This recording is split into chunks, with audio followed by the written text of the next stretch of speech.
So I'd like to get started with my project. So first, let me introduce myself. I'm Anitha Subburaj. I work at the West Texas A&M University as an associate professor in the electrical engineering department. I have been with the WT for the past 8 years. So in this project presentation, I'd like to talk about the modeling of the renewable energy system for irrigated agricultural farms in the United States. So just a little bit of brief view on some of the data and statistics that we have collected. So the United States agriculture produces a wide range of commodities. Maybe the key industries, just specifically to mention, would be the grains, like such as maize and wheat, and oil seeds, cotton, cattle, dairy, poultry, fruits and vegetables. Those are some of the major key industries which where the agriculture industry plays a major role. So according to the US Geological Survey report, the agriculture is a major use of ground and surface water in the United States. And irrigation is counted for almost like 42% of the nation's total freshwater withdrawal since 2015, as the previous speaker was talking about. So that's the second largest area where there is a lot of water consumption at. So about 70% of the fresh water in the world goes towards irrigation uses. So technically, by 2050, just based on the statistics what we have so far, we are aiming at feeding a planet of 9 billion people, which will require an estimated amount of anywhere around like 50 to 70% increase in the agriculture production, plus a 50% increase in the withdrawal rate. So how are we going to handle such kind of a challenge? So this is just a figure showing the agriculture and water usage. So as you see here, the dots constitute like 10 acres of land usage. And those are the areas where the irrigation or the land is thickly populated at. So you can see the Mississippi River and the Central Aquifer and towards the left. So these are all the major spots of heavy irrigation and water usage. And this is another figure showing the annual freshwater withdrawals. And as you can see here, the developing countries are the ones which contribute a greater percentage, almost around like 70.86% on water withdrawals compared to the other countries. So about 15% of the harvested land in US is irrigated, and which is contributing around like 40% of the country's agriculture production. And according to the 2018 Irrigation and Water Management Survey, 50% of the land use the groundwater, and almost around like 50% use the surface water. So comparing those two statistics, we almost can say like 72% of the irrigated land uses the pressurized irrigation system, which needs the water to be pumped. So that's where the use of how much energy needed also comes into picture when we're talking about that 72% which needs the pressurized irrigation system. So groundwater is technically less impacted by the climate changes when we are comparing it to the stable, or when we are comparing it to the surface water. Why? Because it is more reliable and it is a stable water resource available for us. Even though the groundwater is less impacted and has less challenges when compared to the surface water, the pumping and the usage of the groundwater will require several parameters taken into consideration. Say, for example, you have to understand the energy input, the energy consumption associated with different factors, such as like what would be the well depth, what is the pump efficiency, or what will be the irrigation system design we are looking at, and also the crop water requirement, depending on what crop, what month or a year we are looking at, and how much do we need. So these are all some of the parameters that goes in when we are talking about the usage of the groundwater in terms of pumping it and using them for the irrigation. So the left figure is about the center pivot irrigation system, which is mostly used in terms of irrigation. And the right side will be the aerial view of a center pivot irrigation system. So when we fly, you see like all those circular, or the circular sections, which will be the aerial view of the center pivot irrigation system that we are talking about. So according to a study by the Brigham Young University, almost an estimated amount of roughly around like 61 terawatt hour of energy is used to apply almost around like 27.2 billion gallons of water, which is required to irrigate the cropland. So this number is going to be increasing, as we saw, as the population increases and as the agricultural needs increase, and they're going to have a shift in your irrigation due to the climate change, and more of the farm equipments that we are talking about and getting electrified. So when we're talking about those pressurized systems, then we are talking about the consumption of energy as well. So it will create a greater potential to increase or incorporate the renewable energy system in the farm. So the groundwater, again, just to touch base on the comparison between your groundwater and the surface water, it is less impacted when compared to your stable water resource, where even when you're talking about a surface water, there are also several challenges imply, and we cannot just like that use it because of like what will be the depth you want to take into account, or what will be the technology you're using, or what about the infrastructure that we're looking at. So in respect of surface or groundwater, we are looking at the energy consumption on the whole. So this is a figure again showing the agriculture in Texas Panhandle. So that's where we are located, the red. So it's highlighting almost like 26 counties that forms the Texas Panhandle region. And as of 2020, according to the recent statistics, it covers a land area of almost around like 16.5 million acres, of which 14.8 million acres, almost like 90%, they're dedicated to agriculture.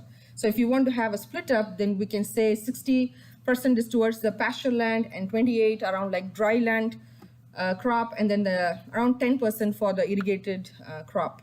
So to summarize, just like 10% of the total irrigated land will account towards your 90% of the total groundwater that is being withdrawn. So we have to have some measures or technologies to see how effectively we take into account this total groundwater consumption when we are talking about irrigation. So that's another figure, the Google satellite image of several counties like Dalham, Sherman, Hampshire, and Hartley, which showcase around like thousands of center pivot irrigation system in place. So in that particular region, the center pivot irrigation is widely used. So almost all the irrigated farms, you can see they use that particular system. And so this is how we have looked into the statistics. So a quarter mile, almost around like 1,300 foot system can irrigate around like 120 acres of land. And if you're looking at doubling the size, almost like half mile of the system, then we're looking at 2,600 feet of irrigation, irrigating approximately like 500 acres of land.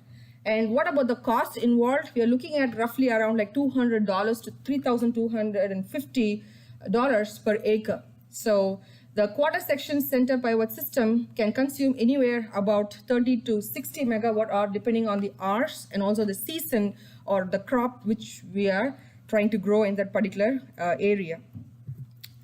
So now we have seen so far what is the statistics behind using groundwater, freshwater, what is the energy consumption based on the technology what we have in our region.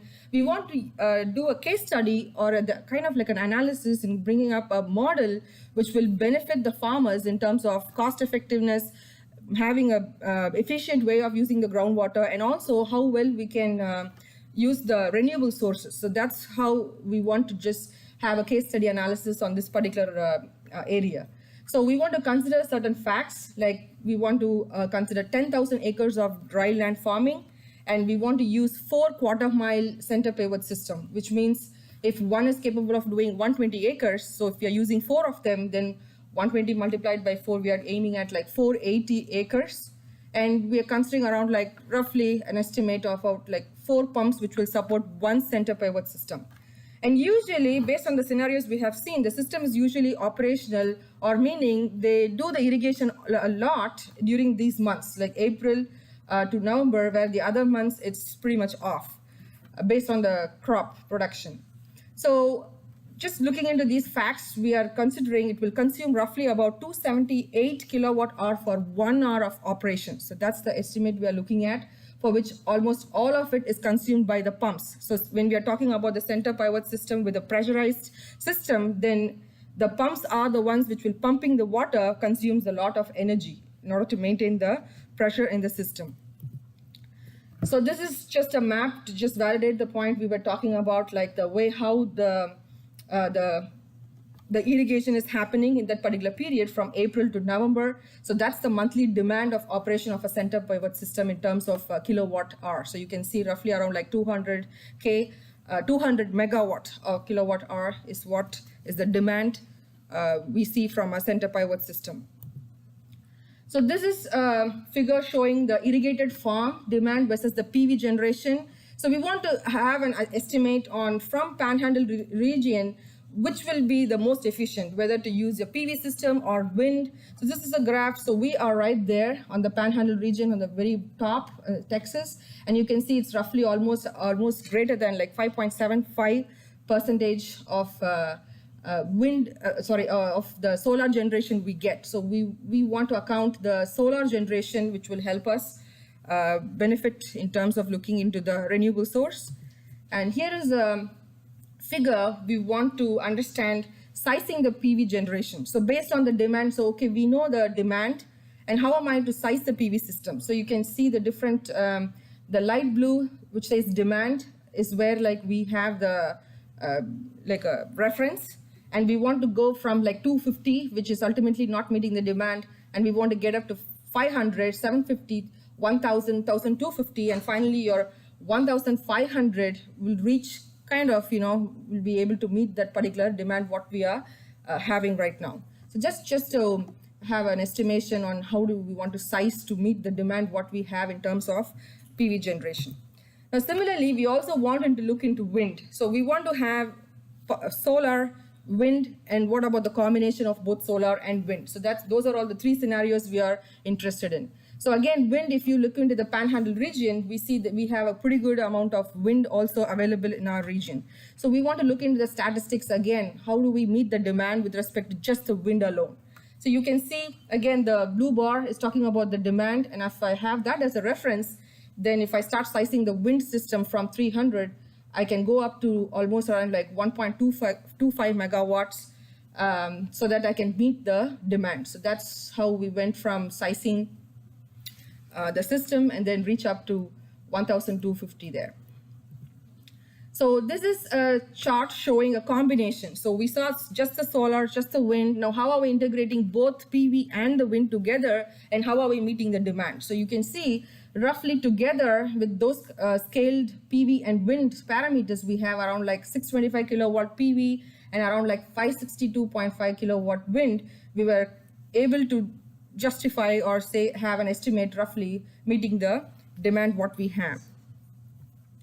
So on the case study of this particular irrigation farm in Texas Panhandle region, we want to accommodate few parameters, and of course we can include as many parameters we want, but this is a part of the project that we want to start as a base of a USDA grant we got, and we just started with the project. It's me and my colleague, Dr. Parthiban, we are working on it. So we just have the preliminary data on this one. So we just wanted to start with the fewer parameters where we want to include the system capital, the operation maintenance costs, the repayment years, your interest rate, and also the total capital costs. So just by looking into these parameters to initially get started with, we can see if we put the PV system alone, we are roughly at almost 330K. And then if you're just looking only at the wind, we are around almost like 368K. And then if you're having a combination of PV and wind, we are almost around like 300K. And this is the case study analysis we want to use. We use the system advisory model here, and then we did the case study where we want to accommodate, as we said, just the wind alone, the PV, and a combination. So if I have to like go by the row wise, and I have taken 5 different case study analysis just by looking into the cost, the installation cost, and the next scenario will be how am I going to look into the cost just with respect to the demand, and with 30% installation tax credit, or just by looking into the production tax credit, or what if I combine the REAP, the grant, as well as the production tax credit. So we have generated few, so based on the model, so as you see here, just by looking into the cost, we see both wind and the solar power together gives us the minimum cost needed for the irrigation purpose. But when you're calculating your cost with respect to demand needs, then just the power, you see the wind is 0, you have the power in terms of kilowatts there, so just the PV alone will have like a best optimized reduced cost for our irrigation purpose. Or if you're looking at just the 30% your installation tax credit, we can see just the solar alone will be good. But when you're looking at the production tax credit, you can see a little bit of wind or maybe less or zero wind, but just the solar alone, you can see the cost is effective there. And when we're looking at just the REAP and the production tax credit, we can see less or no wind plus the solar has a better result. So when we say like better result, we are looking at the least possible amount that we can benefit the farmers when in terms of energy usage. So some of the policies which are available right now, we call it like independent, meaning if you have the energy generated completely independent of your energy use, that's not of much benefit to the farmers. Or when we're looking into the offset procedures on moment by moment energy used versus generated. So even that is not going to be much of a profit or beneficial when it compares to the cost they pay for the energy used for moment by moment basis. So right now the utilities are looking for this kind of option where we want to go for moment by moment, but our model may not be the best framework because we have generated all this data on a monthly basis. We are looking at the monthly data and we have come up with this particular model. So some of the future research, what we want to look into based on the models we have, what if the farmers, they are going to be completely off the grid system. So even if that's a possibility, then we want to look into those scenarios where they are completely isolated from the grid. So meaning they will, or what will be the beneficial way if the farmers don't have access to the grid at all. So we have not done these data yet, but we want to look into the scenarios even if it be a good benefit for both the utilities as well as the farmers. So currently such kind of, if you want to take into analysis, then those farms, they use the diesel or the natural gas pumps. So as you see here, the level of energy consumption is also a major need on these kind of applications. So these are some of the references we have used. And do you have any questions? Yes. Yes. So that I understand, trying to understand a little bit more about the research, the solar and the wind renewable opportunities. Are you looking at those facilities being installed, constructed away from the agricultural fields? Who owns those? I guess that's what I'm trying to get to, because if we're saying that it takes X amount of megawatts to generate energy for the pumps, where are the solar fields being established? Because if we're putting solar fields where crops used to be, then we've lessened that yield for crops. And so what is the offset there? And similarly, when we talk about wind farms, we're not talking about one wind turbine. Multiple wind turbines are installed. And the footprint of those wind turbines, again, reduce space to grow crops. So that's what I'm trying to understand. How does that fall into this research?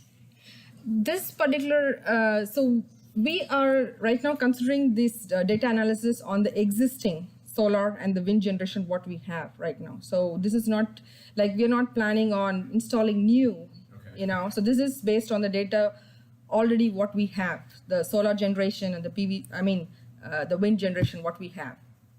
Okay, and if I may add to that, so one of the things that we're trying to research into this, what happens if a farmer comes to us and wants to go completely off grid or completely put a renewable system that can pair with the grid scenario, right? So in that case, it would be pretty much a net metering scenario, but in a commercial scale. That's what I'm. So to answer more to that question, so in comparison, for a 10,000 acre, if he puts a solar in, that would occupy 6 acres, which is a minuscule amount for PV panel. So 6 acres would generate 2 would generate 1.5 megawatts. 1.5 megawatts. I haven't seen those. Most of the utility scale PV facilities I've seen have been greater than 10 acres, but I'll take your word for it. So it's roughly about 600 kilowatts of PV and about 550 kilowatt of wind turbine. So, But here's the thing. In most instances, what we've, again, I guess why we've always required more space is because when we are designing and installing utility scale solar farms, the topography, sensitive resources, and other constraints impact what can be utilized, not where we can install, so it's not just 6 acres itself. Then and then you have the other adjoining land pieces that you've got, but I understand what you're saying. I got you. And it's not as straightforward yeah. of a response.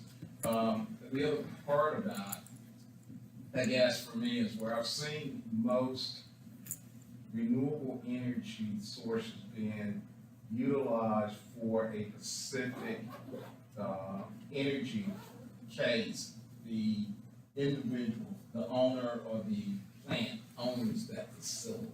That's what I was getting to versus someone else owning it, because when someone else owns it, they're putting it out on the grid and they're looking for the highest or the best market value for that energy generated. Yes. So that's where I'm also a little confused on how do you get, if I'm an independent power producer, okay, then you want to establish a contract with me for my power, then that contract has got to provide me with a rate of return that's greater than me putting it on the grid and selling that energy back to the energy provider in your area. Right. For this particular case, the farmer owns the PV and the wind system. Okay, got it. Because they are consuming at 12 cents per kilowatt hour. And the objective is, can we beat that price using this system with some funding from USDA and the investment tax credit or production tax credit? Gotcha. Thank you. Any other questions? All right, thank you. Here exactly at 3 o'clock, I want to thank all of you for your attendance. Thank you for participating with our speaker series in this session. Please don't forget to provide your surveys, information, or feedback to EUEC. Check with people down at the front desk on how to get your feedback in. We are asking for information not only on the session itself, but as we're looking at future conferences, location, and feedback, how do we continue to increase participation and look at increasing participation, particularly for industry. So if you have any thoughts or ideas about that, we welcome that. And again, I want to thank each of you for your time here today. Have a great Thursday and be safe on your travels back home. Thank you. Thank you. Thank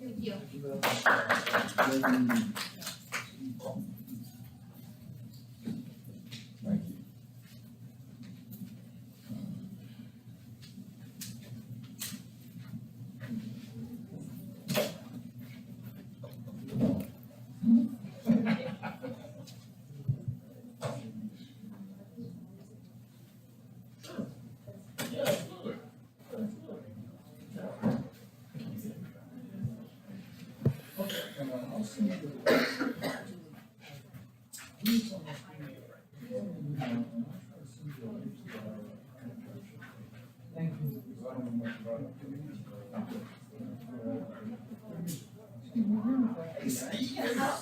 Yeah, enjoyed the presentation. Thank you. You know, I did work for you all on the gas side. I bet you did. I bet you did. I was just doing the CPS 8 months. Oh, No problem. I want to give you my, Please, the family card. I'm gonna tell you something. It's been a while. Tell you something You have to send it to me. the gas side. Let me open And also my. electrical engineering. Yeah. So, Those guys are in the generation sector, but I work in a completely different part of the organization. it's a big. I mean, I'm in fleet I technically am study optimization. Mr. Costello. Yeah, mentioning, but my job is really. Actually, probably not, no. I'm not a very. Joshua Wolf. Photographer from India. Okay. James Yeah, Burnside. but, I mean, I'm happy to pass your information on to the. So we were just. Anthony Wood. I got a And the whole bunch. photos. There's a bunch of. What kind of work were you doing? Just like, it's Let me, if you don't mind, I'd like to share my contact with information with you also. It's not good. So it's, you gotta be. Yeah. I thought maybe oil equipment and. The yellow. Then I'm gonna walk you through it. Good job, that was Same awesome. contact. This conference was a lot of fun, and like, Yeah. I didn't realize I would learn this much. I mean,